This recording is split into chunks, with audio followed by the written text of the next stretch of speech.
Donc bonjour, je m'appelle Christophe Guilbert de Grésilience Naturascope. Je propose des activités d'animation conseil en agroécologie sur le territoire du Grésivaudan et le bassin grenoblois en Isère. Je suis maître composteur et j'expérimente depuis 6 ans les techniques de jardinage sans travail du sol, qu'on appelle aussi techniques culturales simplifiées en agriculture de conservation des sols. J'ai découvert la permaculture en 2009 et j'utilise les principes et techniques d'aménagement de lieux depuis sur mon terrain. D'une surface de 1500 m² où il y a ma maison, mon lieu d'habitation, et j'ai 100 m² de planches culturales potagères en non-travail du sol. L'objectif de cette vidéo, c'est de partager la mise en œuvre et l'utilisation d'une planche culturale permanente semi-automatique sur toile de paillage et broyat. Alors, qu'est-ce qu'une planche culturale permanente semi-automatique sur toile de paillage et broyat? C'est ça. Donc en fait, c'est une planche de culture sur laquelle on ne marche plus. Donc cette planche, elle existe depuis 4 ans. Elle n'a jamais été piétinée, hein, donc c'est une butte en terrasse. Alors, en fait, le fonctionnement de cette planche culturale permanente, semi-automatique, c'est que l'idée... Donc système d'irrigation. D'abord, on met en place le système d'irrigation. On n'est pas obligé, mais l'idéal... c'est de le mettre en place parce qu'après le sol est couvert en permanence, donc on y accède plus aussi facilement, et en plus ça permet de gérer l'arrosage, de garder une certaine humidité et l'humidité adaptée pour le développement des plantes. Donc mise en place d'un système d'irrigation, là c'est du goutte à goutte en gaine semi-rigide. Donc on met en place le système d'irrigation, par-dessus on va mettre la toile de paillage. La toile de paillage, c'est une toile qui est respirante et qui laisse passer l'eau. En fait, c'est les toiles qui sont utilisées généralement, que l'on voit dans les massifs gérés par les services d'espaces verts. Donc l'intérêt de cette toile de paillage, c'est de limiter le désherbage, hein, le départ de plantes indésirables dans les massifs. Donc là du coup j'importe cette toile de paillage au jardin potager. On y fait des découpes, donc on met en place la toile, on y fait des découpes. Là c'est des ronds de 10 cm de diamètre, espacés tous les 33 cm. Et ensuite on recouvre de broyat. Alors comment ça marche? Ben voilà. Je vous propose une illustration concrète d'un repiquage de plants, de salade. Donc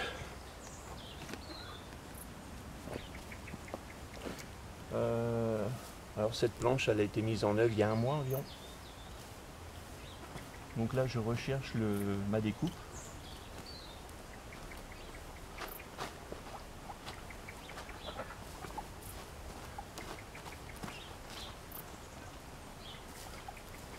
Voilà.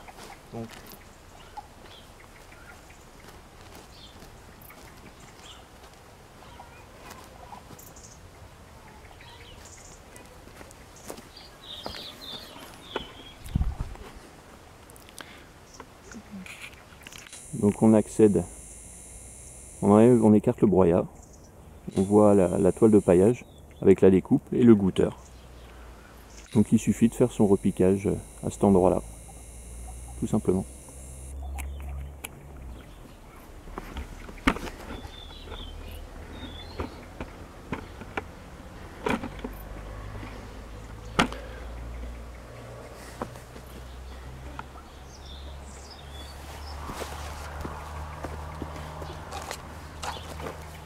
Alors un outil très pratique pour ça, c'est la fourchette. J'ai mon goutteur qui est au milieu. Je vais le laisser donc pour le plan.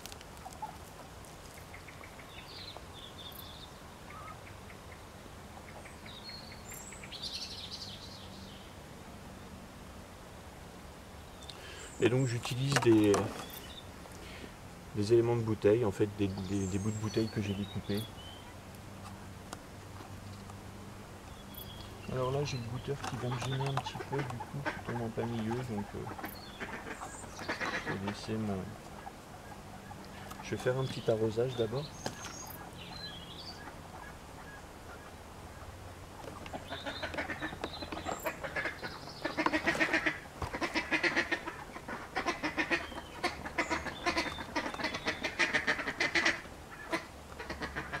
Et ensuite, il suffit de ramener le broyat autour.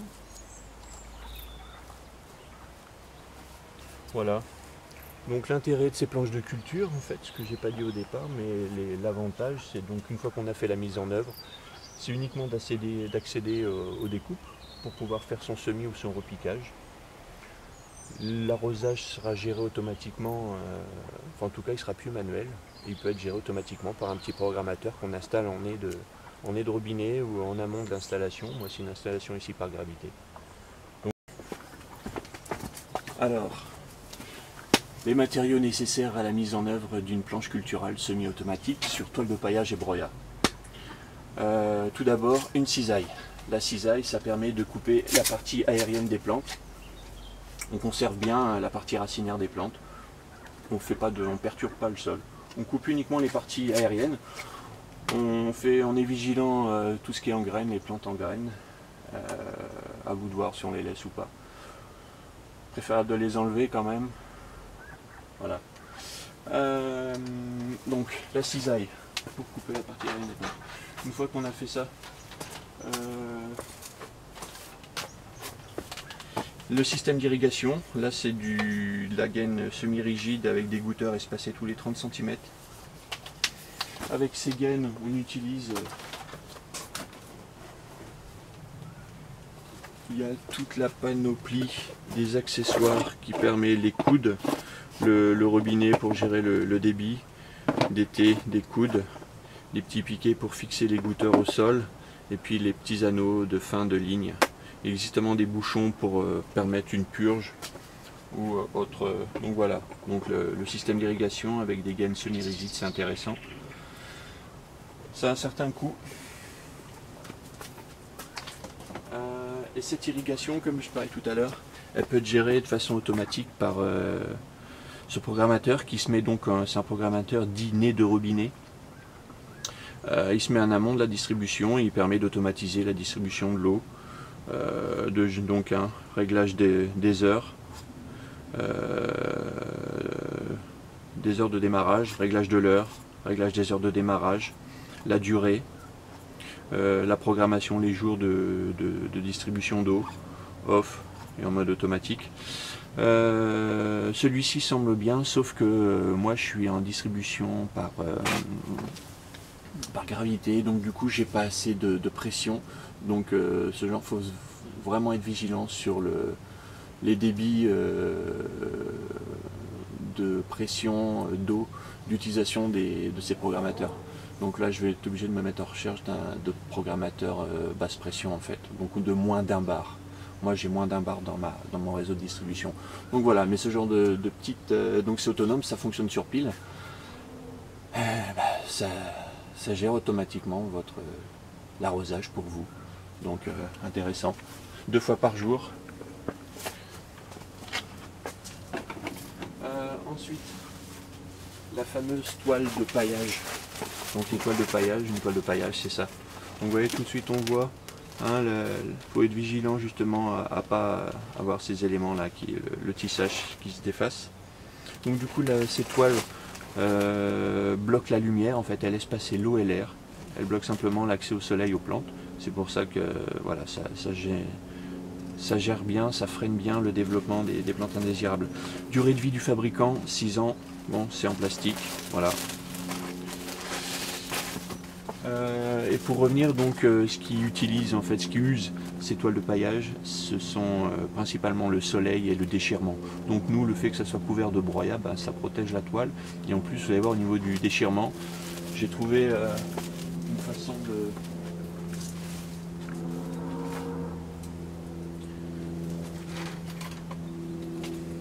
de faire les découpes, c'est simplement de fer à souder. Donc avec le fer à souder, on fait des découpes propres, on permet de refermer le tissage en fait pour éviter que la toile se déchire dans tous les sens. La mise en place de la toile se fait avec des agrafes, simplement des agrafes qu'on fixe dans le sol. Et donc j'utilise après sur ma toile pour faire mes découpes avec le fer à souder. Mon gabarit c'est ça, c'est cette boîte de conserve qui fait 10 cm. Une fois que j'ai fait donc mes marquages sur la toile avec un marqueur, j'utilise avec mon fer à souder pour faire mes découpes. Et ça fait des découpes plutôt très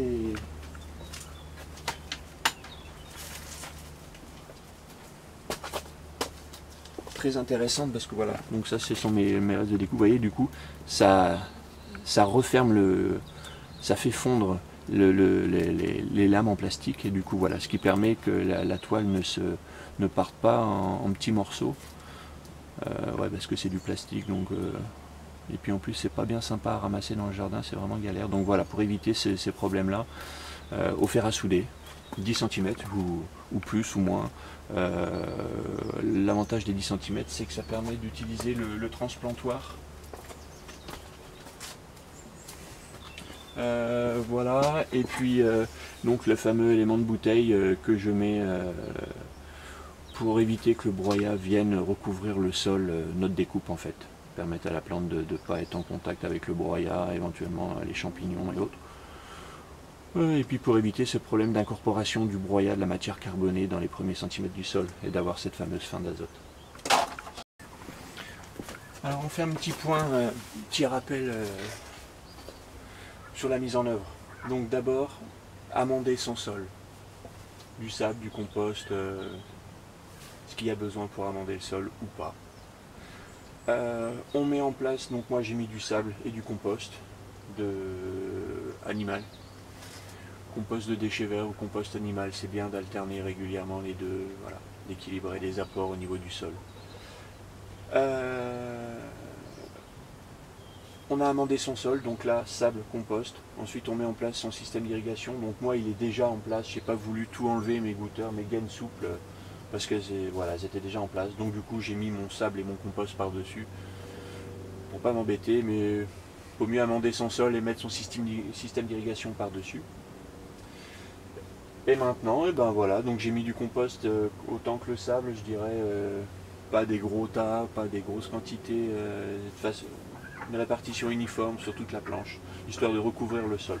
Voilà, et le compost là va permettre de restimuler, redonner un coup de boost à la faune et la flore du sol. Donc voilà, et puis et ben maintenant il ne reste plus qu'à mettre la toile de paillage avec les agrafes. Ensuite on fera les découpes et on recouvre de broyat et c'est terminé. Petite précision importante que j'ai oubliée, j'ai arrosé de façon abondamment toute la planche de culture avant de mettre la toile de paillage et de mettre je l'ai fait il y a 2 jours. Parce que voilà, là on est à l'automne et mon système d'irrigation il est géré par des cuves à l'extérieur, donc il craint le gel. Du coup, il se peut que je ne puisse pas utiliser le système de dissolution goutte à goutte. Donc voilà, j'ai fait un arrosage abondant, permettre d'apporter l'humidité et l'air à la faune et à la flore du sol. Donc voilà, pensez à bien arroser avant de mettre la toile et le broyat. Donc là, je continue d'illustrer la mise en œuvre qui peut peut-être paraître compliquée, mais qui ne l'est pas pour la mise en œuvre de la toile. Donc j'utilise une petite planche aussi pour éviter de tasser le sol, ça me permettra de mettre des petits bouts. Je mets l'agrafe, c'est le repère de la dimension de mon agrafe. Je ne me mets pas en bordure de la toile, je le fais à plusieurs centimètres. Mon agrafe elle rentre dedans.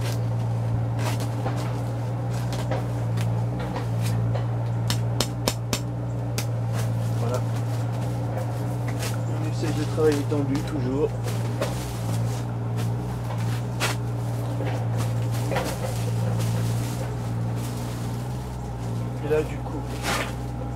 le pied de ma table de semis.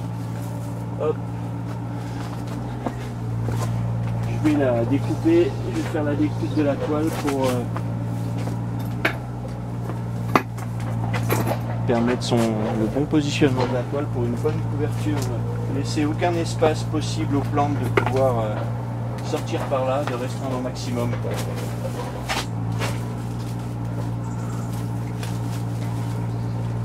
Alors on évite de mettre le fer à souder en contact avec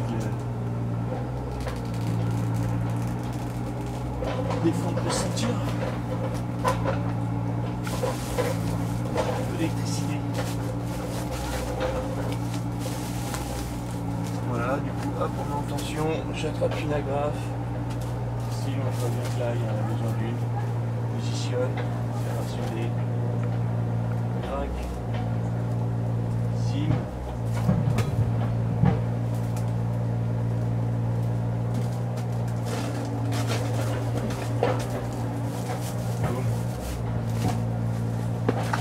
Voilà, et on continue.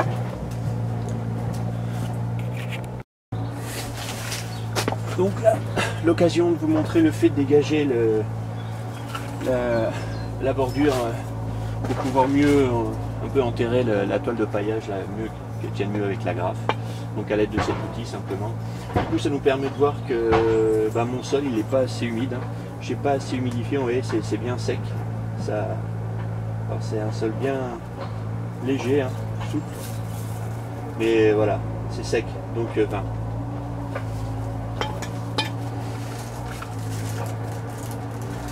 voilà, donc on voit, j'arrive même pas à... Il n'y a rien qui se tient, hein. C'est pas parce qu'il n'y a pas d'argile, c'est au contraire il y a de l'argile, mais c'est parce que voilà, c'est sec. Donc ça a vraiment besoin d'humidité, puis on voit bien du coup hein, les différentes couches. Enfin, voilà la surface, la terre bien... Donc c'était une lasagne avant, là j'accède à une galerie d'arrongeurs, là, d'une taupe ou d'un campagnol. Voilà, donc j'ai le droit de remettre. Donc voilà, pour montrer l'importance de l'arrosage, bien arrosé avant. Bon voilà, la planche est finie au niveau de la toile de paillage. Voilà, elle recouvre entièrement la planche de culture. Et là-bas, au niveau chute, voilà ce que... C'est pour ça que l'avantage avec du 1,20 m de large, c'est qu'on a très peu de chute, puisque nos planches de culture, on essaye de les mettre en 1,20 m maximum pour ne pas avoir à marcher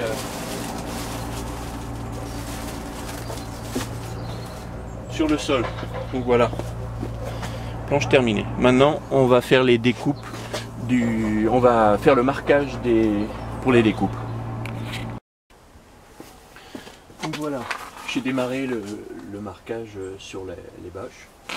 Donc pour visualiser, là j'ai voilà, des ronds de 10 cm, donc avec mon gabarit en fait, voilà. Ça c'est un gabarit qui fait 20 cm, hop, je positionne.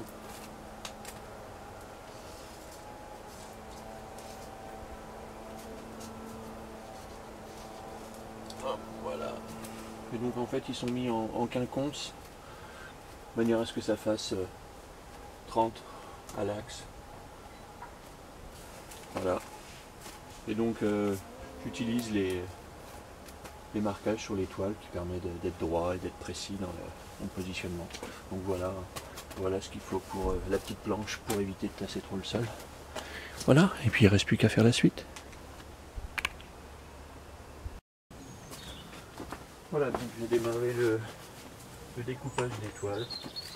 Donc voilà. Alors voilà, on évite de se brûler hein, avec le fer à souder. On y va tranquillement. Et puis on peut faire les découpes qu'on veut, hein, les formes, les tailles. Voilà, moi je fais des ronds de 10 cm parce que pour les cultures potagères, je pense que c'est bien. En fait, ça permet aussi de pouvoir accéder avec le transplantoir. Donc voilà, les découpes sont terminées.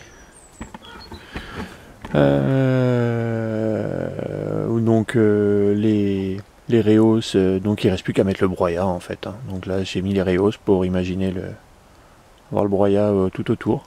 Et puis voilà, c'est terminé. Après, il y a un petit accessoire que j'ai pas montré, mais en fait qui permet de pouvoir mieux gérer le désherbage. C'est là où on a fait les découpes, c'est d'utiliser des petits aimants en carton et de les placer sur les découpes pour justement après une culture, comme on va éviter de déraciner, on laisse en place le système racinaire de la plante, on enlève la partie aérienne si on ne souhaite pas la garder sur place. Et donc pour être sûr que la plante précédente meurt, et ben on peut rajouter ce petit carton par-dessus et on rajoute le broyat, comme ça on est sûr que même à travers le broyat, la plante finira de se décomposer assez rapidement. Voilà, petite astuce.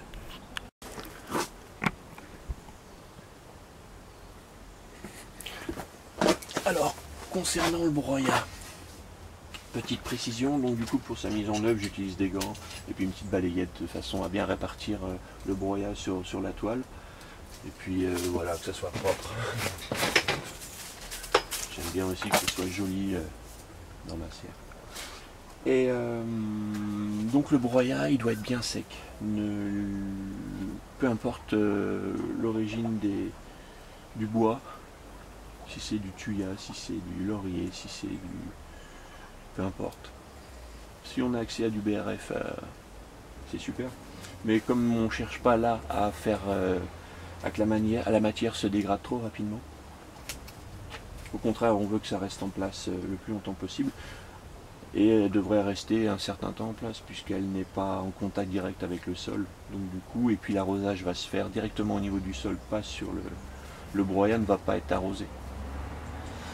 En plus dans la serre ça va bien sécher, donc là voilà, on aurait pu utiliser de la paille, mais moi j'ai pas accès à de la paille gratuitement, donc du coup j'ai accès à du broyat gratuitement, donc j'utilise du broyat.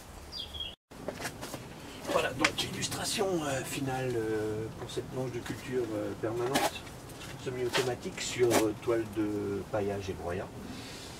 Donc mise en œuvre de enfoncage de plantes.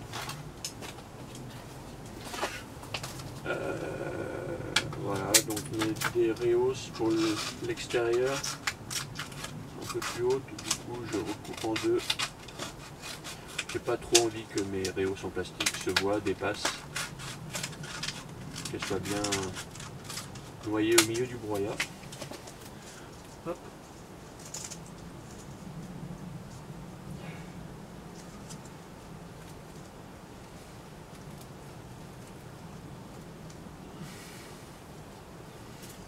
On ramène, quoique celle-ci elle aurait mérité. Ouais, non. Allez. Une plus haute, mais en fait, tout dépend de l'épaisseur de broyat. On fait sa rehausse, la hauteur de la rehausse dépend de l'épaisseur de broyat, bien entendu.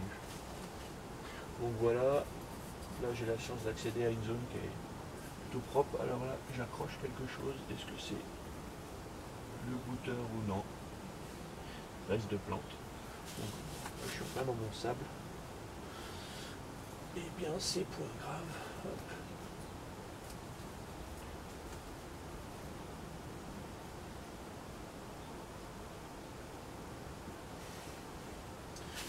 Voilà. Ma petite rehausse qui là, pour le coup, va être adaptée en termes de hauteur. Je l'ancre un petit peu et puis je ramène le broyat. Arrosage. Donc bien s'occuper au départ, bien être vigilant aux limaces, parce que le broyat a tendance à favoriser les populations de limaces. Donc du coup là des jeunes plants bien verts au milieu de ce broyat, elles vont pas s'y tromper.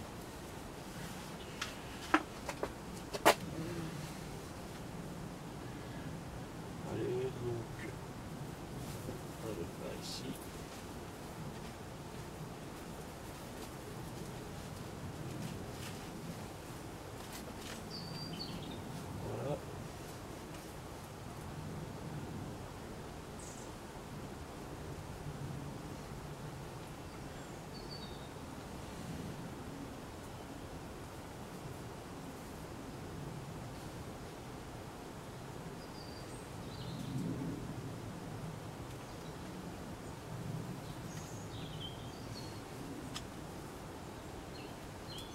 m'assure qu'il n'y ait pas de gros morceaux de broyat qui soient en contact ou qui risquent de gêner le développement de la plante.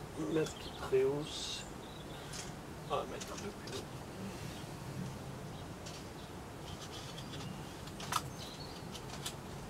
Voilà, qui voit elle venir se prendre entre la toile bien centrée en fait dans la découpe.